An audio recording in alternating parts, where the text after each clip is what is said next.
Bienvenue à toutes, bienvenue à tous sur TVM, bienvenue également à notre invité. C'est vous, Stéphane Troussel, bonjour. Bonjour. Vous êtes le président du conseil départemental de la Seine-Saint-Denis et on va parler avec vous de ce livre que vous publiez. Ça s'appelle Seine-Saint-Denis, la République au défi. C'est publié aux éditions de l'Aube. Vous revenez sur les nombreuses inégalités sur votre territoire, aussi sur les dynamiques. On va y revenir tout à l'heure. D'abord, ça fait 10 ans que vous êtes élu au département, depuis 2012, Stéphane Troussel. Pourquoi un livre, là, maintenant? D'abord, comme vous l'avez dit, ça fait 10 ans, donc c'est un bon moment. Et puis, il y a des raisons plus profondes. C'est aussi que finalement, grâce à ce parcours, grâce à l'expérience qui est la mienne à la tête du département, je considère que la Seine-Saint-Denis, c'est un peu un condensé des défis que la société française doit affronter en matière d'inégalité, de transition écologique, de retrait démocratique des catégories populaires et de la jeunesse en particulier. Et Un puis, laboratoire, vous aimez ce mot ou pas? j'aime pas trop ce laboratoire parce que on n'est pas, On n'est pas des souris. voilà, on n'est pas des souris, on va pas faire des expériences avec les habitants de la Seine-Saint-Denis, c'est pas ça. Et en plus, je considère que alors que la Seine-Saint-Denis est à la veille d'une ère de transformation totalement inédite, qui peuvent apporter le pire ou le meilleur, eh bien, oui, la République, elle est au défi de faire que sa promesse d'égalité et d'émancipation, elle soit concrète, que ça ne soit pas seulement qu'un slogan sur les frontons, sur le fronton de nos mairies ou de nos écoles. Alors justement, ça fait 10 ans que vous êtes élu. Je m'attends un petit peu à la réponse, mais quand même, est-ce qu'on a avancé dans cette décennie? Je crois que oui, même si je crois que oui, même si en Seine-Saint-Denis, rien ne nous est jamais donné, hein. Il faut toujours se mobiliser, il faut toujours agir et combattre, et que bien sûr qu'il y a aujourd'hui des difficultés, qui peut le nier, un taux de chômage plus élevé, un nombre d'allocataires du RSA élevé, des niveaux d'insécurité qui sont inacceptables, des inégalités sociales de santé, environnementales, et donc mais moi, je n'ai jamais voulu enfermer la Seine-Saint-Denis dans une forme de victimisation.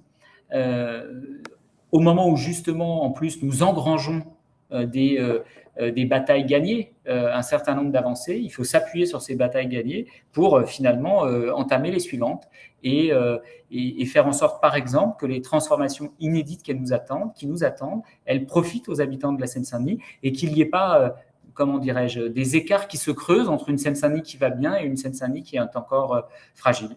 Voilà, c'est la question notamment, si on parle des Jeux Olympiques, de l'héritage, on va y revenir tout à l'heure, mais quand même dans ce livre aussi, Stéphane Troussel, on en apprend un petit peu plus sur vous, sur vos débuts en politique, sur votre engagement à gauche, évidemment, parce que je rappelle quand même que vous êtes socialiste et vous avez cet espoir que la gauche redevienne finalement eh bien, cette alternance crédible qu'elle a pu être dans le passé. C'est plus le cas aujourd'hui? Non, à l'évidence, personne ne peut le nier, en dépit de cet accord bienvenu de rassemblement de la gauche et des écologistes au moment des élections législatives, qui ont permis à la gauche d'être présente à hauteur de 150 députés à l'Assemblée nationale. Euh, la réalité, c'est qu'aujourd'hui, à l'évidence, il y a par exemple une extrême droite qui a atteint un niveau effrayant dans le pays. Quand l'extrême droite est qualifiée pour la troisième fois au second tour de l'élection présidentielle en 20 ans, qu'elle a 89 députés à l'Assemblée nationale, eh bien, c'est une situation particulièrement inquiétante. Et d'autant plus que quand on voit ce qui se passe à l'étranger, aux États-Unis, au Brésil, en Italie, il n'y a plus de plafond de verre désormais pour l'extrême droite. Donc il y a une course de vitesse qui est engagée vis-à-vis de l'extrême droite. Et donc la gauche, elle a une responsabilité historique. Moi, je ne me résoudrai jamais, peut-être parce que c'est mon milieu, c'est mon histoire, je ne me résoudrai jamais à ce que les catégories populaires, elles s'abstiennent ou elles s'abandonnent à l'extrême droite. Donc il faut rassembler toutes les catégories populaires et notamment, oui, et ça interpelle en particulier ma famille politique, en étant face à la montée des injustices, à la montée des inégalités, je crois oui qu'il faut être radical dans le sens face aux urgences, il faut à nouveau prendre les problèmes à leurs racines, mais ça doit être une radicalité que j'appelle tenable parce que il faut changer concrètement la vie des gens et donc face aux contradictions qui peuvent exister dans la société, face à des intérêts divergents, il faut être capable de faire des compromis, il faut être capable de négocier. Et la gauche, et c'est vrai que dans ce département où elle était historiquement forte, elle a réussi quand elle avait à la fois la tête dans les étoiles, mais aussi les pieds dans la glaise. Dans ce livre, Stéphane Troussel, on fait beaucoup la navette entre le local, évidemment, vous êtes élu en Seine-Saint-Denis, et le national. Je sais que dans beaucoup d'interviews, on vous a déjà posé la question, mais forcément, ça interpelle. Est-ce que vos ambitions, vos envies d'action dans les années, dans les mois à venir, se situent à un autre niveau, à une autre échelle?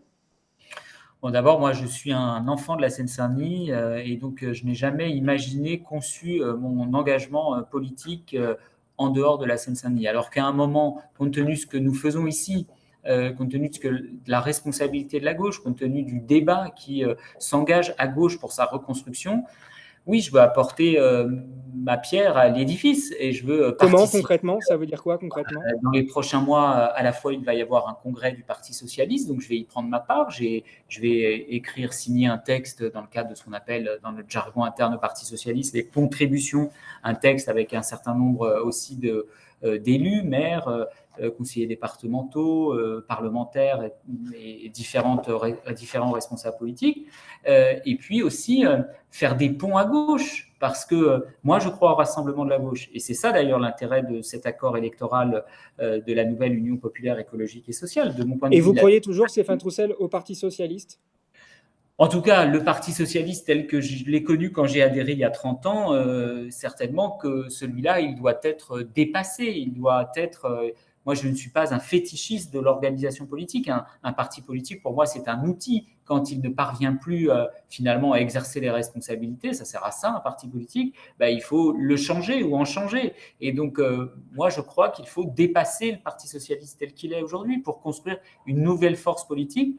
Parce que chez les écologistes, chez les communistes, chez les insoumis, chez les radicaux de gauche, mais aussi dans la société civile, il y a plein de militants qui inventent les solutions dont la gauche a besoin. Et donc, il faudra, oui, à un moment, dépasser le Parti socialiste tel qu'il est aujourd'hui pour être à nouveau une grande force politique de gauche qui rassemble et qui permet de passer de la force d'opposition à la force d'alternance pour gouverner, agir et changer concrètement la vie des gens. Moi, ce que je comprends, c'est que vous allez bientôt avoir des responsabilités au niveau national, avec cette idée de participer à la refondation de la gauche. Ben, en tout cas, vous savez, on a tous été dans la période précédente très occupés, préoccupés, après les lourds échecs de 2017, où la gauche, qui était en responsabilité à peu près à tous les niveaux des institutions, a tout perdu, de la présidence de la République à celle du Sénat, en passant par l'Assemblée. Les élus locaux que nous sommes, on s'est quand même beaucoup attachés, justement, à montrer que le rassemblement de la gauche était possible, à agir dans nos collectivités. Donc, on s'est tous concentrés sur les élections municipales de 2020, sur les élections départementales et régionales de 2021.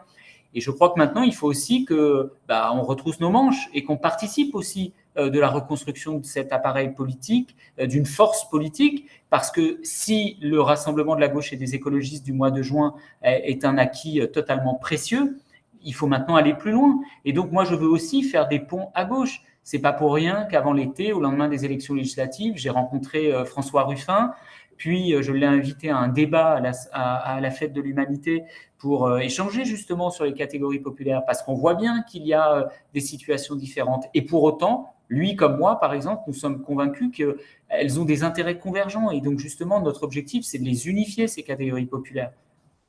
Un dernier mot, Stéphane Troussel, parce qu'on l'a dit tout à l'heure, vous évoquez évidemment les grandes dynamiques du territoire dans les années à venir. Le Grand Paris Express c'en est une, évidemment, et il y a forcément aussi les Jeux Olympiques et Paralympiques de 2024. Il y a eu beaucoup d'optimisme au départ. Vous êtes toujours aussi optimiste sur ce que ça va pouvoir apporter au département? Oui, et c'est d'ailleurs pour ça que nous nous sommes mobilisés et que j'ai engagé le département. Et moi, je veux bien faire une nouvelle fois, et je continuerai de le faire, la liste des transformations que vont permettre à la fois les Jeux Olympiques et Paralympiques, mais aussi les gares du Grand Paris Express.